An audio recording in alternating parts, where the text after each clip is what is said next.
عن ابی ہریرہ رضی اللہ عنہ ان رسول اللہ صلی اللہ علیہ وسلم قال اذا قال الامام سمع اللہ لمن حمده فقولوا اللهم ربنا لك الحمد فإنه من وافق قوله قول الملائكة غفر له ما تقدم من ذنبه رواہ البخاری و مسلم۔ آپ کے سامنے صحیح بخاری اور صحیح مسلم کی ایک حدیث پڑھی گئی ہے، اور اس حدیث میں جو بات ذکر کی گئی ہے اس کو ہم اور آپ جانتے ہیں، لیکن اس میں ایک فضیلت بیان کی گئی ہے جو ہم میں سے اکثر بھائی نہیں جانتے ہیں۔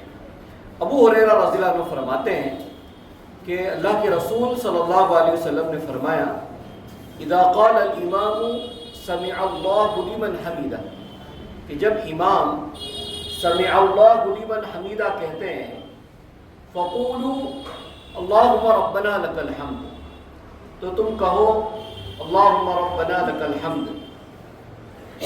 یہ ہم دعا پڑھتے ہیں کہ امام نے سمع اللہ لمن حمیدہ کہا تو پھر ہم کو اللہم ربنا لک الحمد کہنا چاہیے۔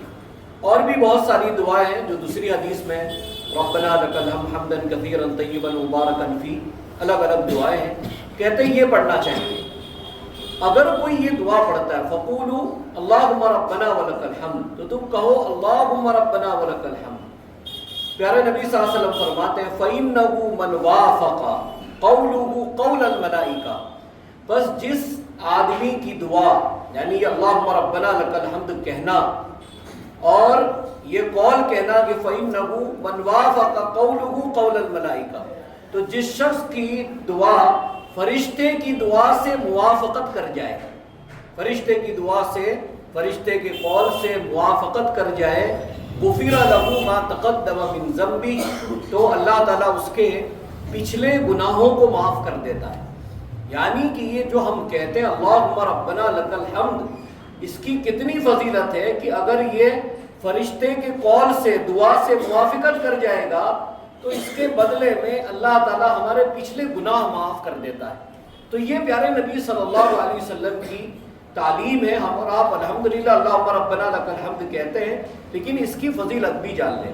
ایک دو روز پہلے ایک بھائی نے مسئلہ پوچھا تھا، وہ بھی اس سے ریلیٹڈ ہے، میں چاہتا ہوں کہ وہ بھی آپ کو بتا دوں۔